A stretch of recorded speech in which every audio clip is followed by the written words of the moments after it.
Greetings, fellow film fans. Thanks for tuning in. My name is Mercy, and this is the Funny Pajamas YouTube channel. So, episode 3 of The Falcon and the Winter Soldier dropped yesterday. So, here's my quick spoiler heavy review. Now, if you haven't already seen the title clearly given, this is spoiler heavy. So, if you haven't watched the latest episode yet and you don't want to get spoiled, keep this marked and then go watch the latest episode and come back and let's have our discussion. And listen, while you're here, why don't you smash that like and subscribe button, become a subscriber to my channel if you haven't done so already. And don't forget to hit the bell icon so that you're notified every time I post something new. So let's get down to it. We pick off soon after we left off last episode with Bucky and Sam coming to the decision that yes, they need to go and speak to Zemo. So Bucky decides to go see Zemo on his own. Now, they have they reintroduce Zemo. Now, Zemo in Civil War had more of a backside seat throughout the movie. He wasn't really worked to his full potential. Mainly because they focused a lot on the divide between the Avengers, which did not hurt the movie much. But I am glad to see Daniel Brühl back in the role, having a more dominant role, having more meat to his character. So Zemo is imprisoned and Bucky goes to meet him and he talks to him and somehow he comes to the decision to break Zemo out of prison. Zemo is like, I can help you out, but I need to come out. So Bucky helps him break out of prison. Sam is not happy with this. He does not like this. And there's like an argument back and forth between the two. And because Sam basically just does not trust Zemo. And I'm pretty sure Bucky doesn't too. And throughout this episode, I was waiting for Zemo to, backstab them. Sure, he's helping them out. He basically helps them out throughout this. But I kept waiting for that moment to come when he would turn around and stab them in the back and betray them and escape or something like that. But surprisingly, that never came up. So you're always gotten this in your head. I'll tell you very frankly, straight off, when Daniel Brühl was named to be returning as Zemo for the Falcon and Winter Soldier, I totally thought he'd be the main villain. He'd be somehow connected to the flag smashers, pulling the strings behind the scenes and behind the curtains and stuff. But from this, they basically state that he just doesn't want more of the super soldier serum going out into the world and he wants to put a stop to it. So at the moment, both Bucky, Sam's and Zemo's, their quests, their objectives align. So they form a tentative partnership. But there's always that niggling doubt in the back of my head, when is Zemo going to betray them? When is Zemo going to show his true colors? So that sort of sets up an interesting dynamic between the two. So Zemo is like, we've got to go to this information broker in Madripoor. Madripoor is a fictional town that's often mentioned in the comics, particularly with respect to the X-Men and Wolverine and stuff. It's supposed to be a pirate heaven for black market goods and stuff like that. Basically a lawless place. So Zemo and Sam and Bucky end up going to Madripoor, and they're all dressed up in their get-ups. Zemo with his, with a fur coat and stuff like that, no? He wears a costume more reminiscent of what he has in the comics. And Sam's wearing this really, pimped out attire. And Bucky's back in his Winter Soldier avatar. So they go to this bar. And at this bar, they asked to meet this information broker, Sable, I believe her name is. Sable, I'm not pretty sure. Please forgive me for not remembering her name. But they want to meet her. Now, this character in the X-Men comics is a mutant. The information broker character is a mutant and is capable of talking to machines. But in this, they have given her strictly the role of an information broker, like a kingpin sort of, but all under the power broker. Now, throughout this episode, they keep mentioning the power broker. We had a main reference to him or her, whoever it is, in the previous episode as well. We find out that the flag smashers steal the vaccines from the power broker and the power broker is after them. So we can see that this information broker, all of them work under the power broker. The power broker, I think they're setting up to be the big bad Who it is, they haven't given us much to go on, but I do have my theories. So during the discussion, stuff goes wrong. The information broker gets shot and assassinated. A bounty gets put on the head of Zemo, Sam, and Bucky. And they need to get out of there. They have assassins and bounty hunters coming after them. And just as things get bad, they get saved by guess who? Sharon Carter. Now, Sharon Carter's character has undergone a complete change. Now, after Civil War, she was labeled a traitor to the country, and she's been on the run. So she had nowhere to go. So we find out that she ends up in Madripur. Sorry, we see she ends up in Madripur. So she set herself up as this back market arts dealer, smuggling and selling art to hi-fi buyers. So, and we see her basic character, her outlook has undergone a vast change. She's more cynical, she's more disillusioned, she no longer believes in superheroes as such. And this is where I'm getting a doubt as to the actual character of Sharon Carter. Now, Sam tries to reason it out with her and tells her, look, I can get you your citizenship back, I can get you pardoned, you can come back to the US, you can live your normal life again if you help us. She's hesitant at first, but she decides to help them. And then she invites them to this party sort of thing that she's holding for all her clients and all. And there she's able to get some information on who managed to synthesize the super soldier serum. So she gets a name, Dr. Nagel. And she gets a location for where they can find him. So they head on out the next day. It's this huge container, area where they store all these large container tanks. So she points them to a particular container tank and tells them that's the one he's in there. They go in and they find a hidden lab and they find this Dr. Nagel working on the serum. And Dr. Nagel's like, he gives them the brief idea of what all has happened.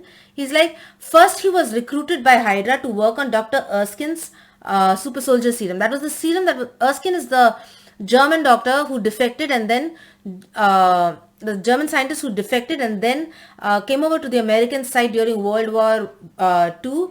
And he was the one who gave Steve Rogers the super serum that made Steve Rogers Captain America.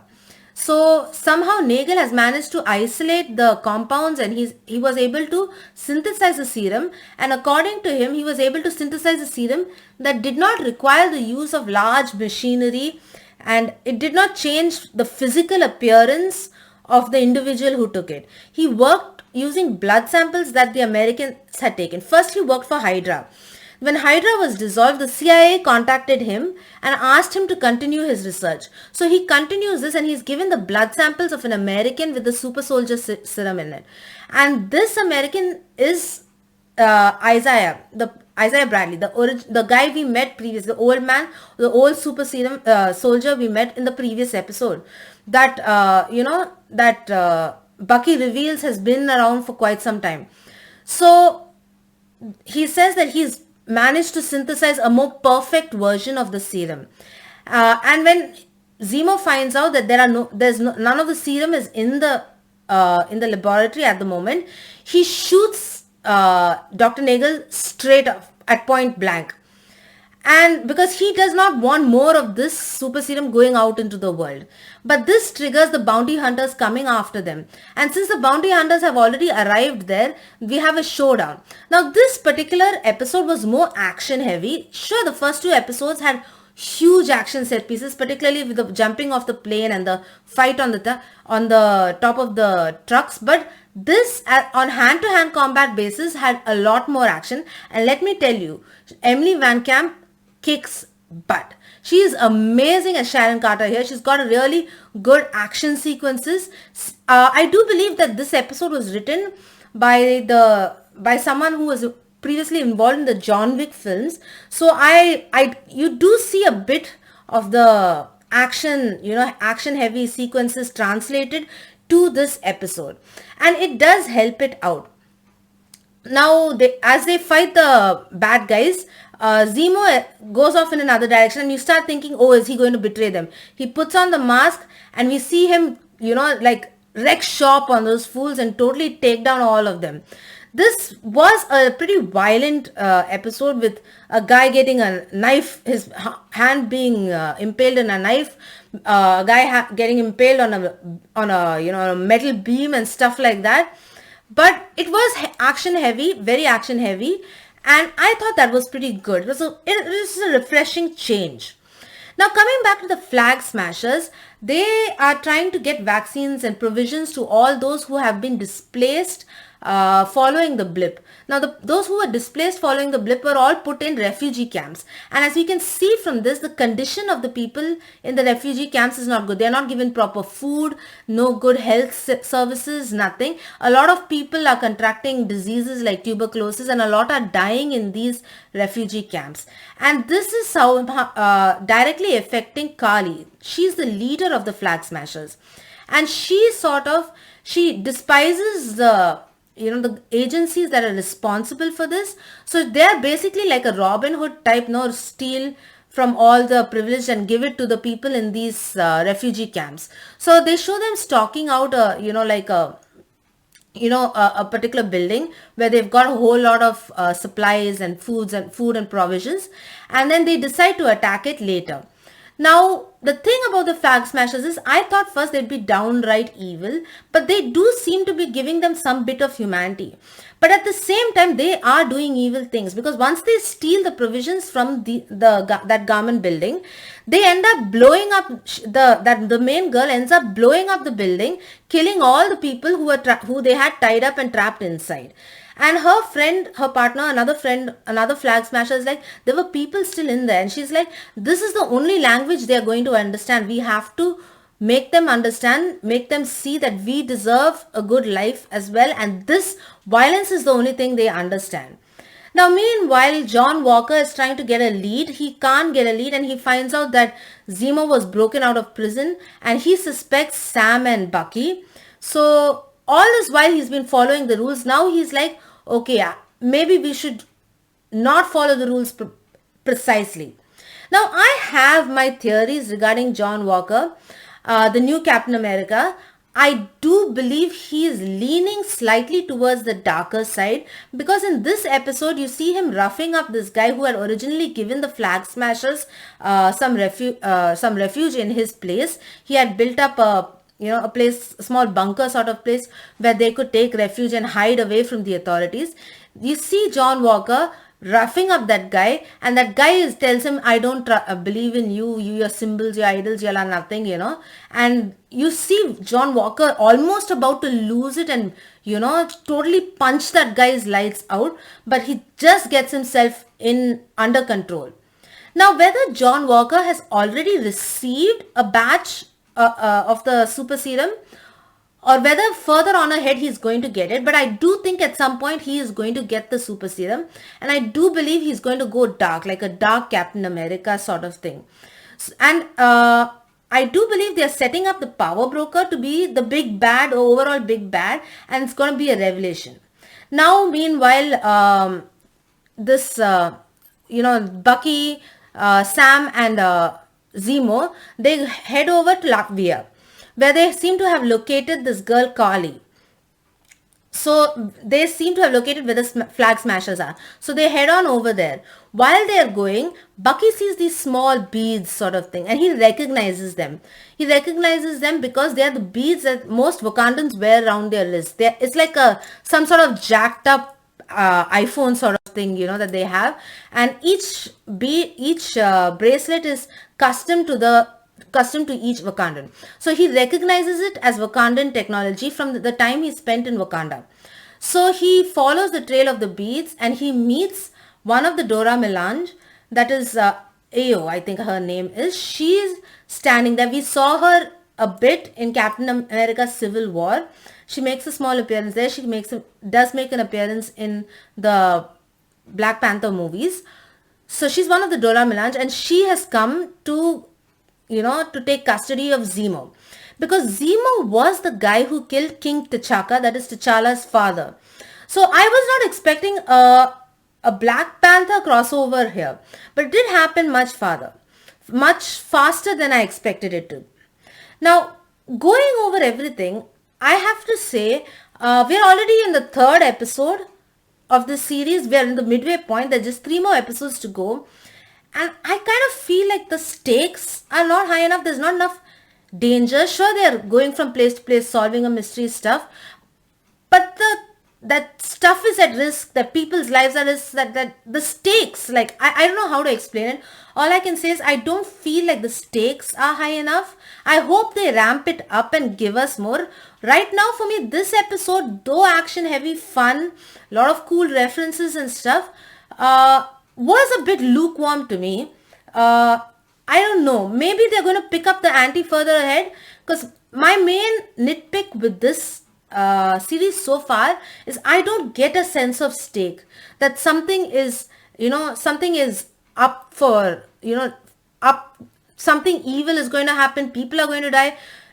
I don't get a sense of stake. That is all I can say. But on the whole, I enjoyed it.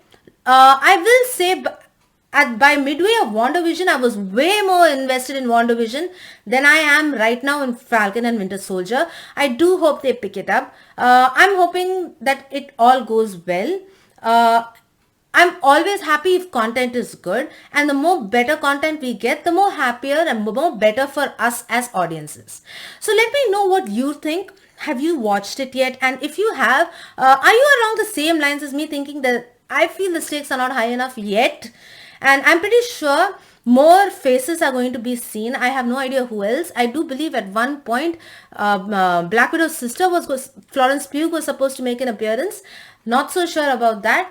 But I do hope to see, and it was nice to see some old faces, both Sharon Carter and Zemo. And I do like the way they're fleshing out Zemo's character better, making him a more compelling person. I also liked a lot of the song choices they had here, particularly the song choices they had for Zemo. So that's about all I have for you right now. You can always contact me on Twitter at Mercy_D. Simply on Instagram at Mercy_SD. You can check out the Funny Pajamas Facebook page at funny.pajamas. Pajamas with a Y, everyone.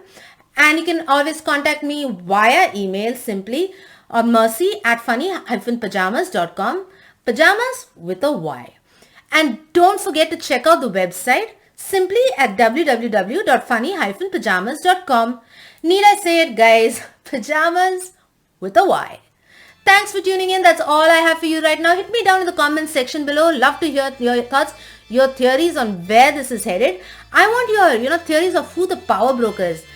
I'm not going to lie. I've got a weird feeling that Sharon Carter is the power broker. That's just a pure hypothesis right now. I could be right. I could be wrong. We're going to have to watch this. We're going to have to watch further episodes to see. Like I said, that's all I have for you right now, my lovelies. Hope to see you again soon. This is Mercy, signing out. Bye. Have a good one, everyone.